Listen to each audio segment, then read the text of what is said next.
చెప్పండి, ఎక్కడి నుంచి వచ్చారు, ఏంటి మీ సమస్య? మేము మహబూబ్ నగర్ నుండి వచ్చాము. కేసీఆర్ గారు గవర్నమెంట్ లో కేసీఆర్ గారిని నమ్మి, అలాగే అప్పుడు ఉన్నటువంటి మంత్రులను నమ్మి, యానిమల్ హస్బెండరీ మంత్రులను నమ్మి ఈ రాష్ట్రంలో దాదాపు 1,20,000 మంది గొర్రెల కాపర్లు అప్పులు తెచ్చుకొని చాలా ఇబ్బందులు పడి డీడీలు కట్టడం జరిగింది. కేసీఆర్ గారు వాళ్ళని నమ్మి తీవ్రంగా వాళ్ళకి అన్యాయం చేసిండు.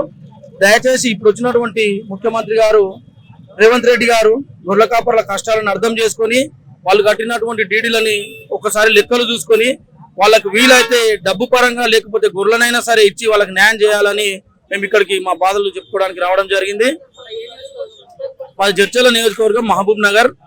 అలాగే అదే గొర్రెల కాపర్లు కోపంతో గొర్రెల కాపర్లు అందరూ కూడా వన్ సైడ్ ఓటింగ్ చేసి ఈరోజు గొప్ప మెజారిటీ ప్రభుత్వాన్ని నిర్మించడం జరిగింది. కాబట్టి వాళ్ళ కష్టాలను అర్థం చేసుకొని మీరు వారికి న్యాయం చేయాల్సిందిగా కోరుతా ఉన్నాము.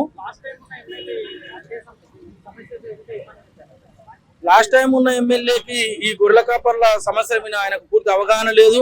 తను ఏమంటాడు అంటే మాకు గొర్రెలు రాలేదంటే మిగతా నియోజకవర్గాలలో అసలు లేదు, మన దగ్గర కనీసము 6 మెంబర్స్ కి విలేజ్ కి 3 మెంబర్స్ కన్నా ఇస్తున్నామని అవగాహన లేని మాటలు చెప్పి అందరినీ తీవ్ర ఇబ్బందులు గురి చేశాడు. కాబట్టి వారిని ఓడగొట్టడం జరిగింది. అక్కడ ఈ రాష్ట్రంలో గొర్రెల కాపర్లు గొప్ప పెద్ద జనాభా ఉన్న సంఖ్య ఉన్న జనాభా ఇది. కాబట్టి వాళ్ళ కష్టాలను అర్థం చేసుకోవాలని కోరుతా ఉన్నాము.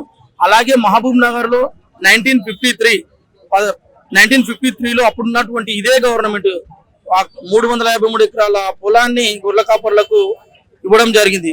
దాన్ని షీప్ ఫామ్ కోసం వినియోగించడం జరిగింది.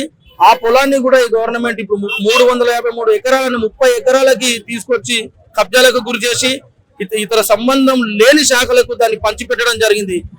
అదే పాలమూరు బిడ్డగా రేవంత్ రెడ్డి గారు అక్కడికి వచ్చి దాన్ని పరిశీలించి ఆ 353 ఎకరాలని కుదిరితే అక్కడే, లేకపోతే గొర్రెల కాపర్లను అర్థం చేసుకుని మరొక ప్రాంతంలో 353 ఎకరాల పొలాన్ని ఇవ్వాల్సిందిగా కూడా డిమాండ్ చేస్తా ఉన్నాము, కోరుతా ఉన్నాము.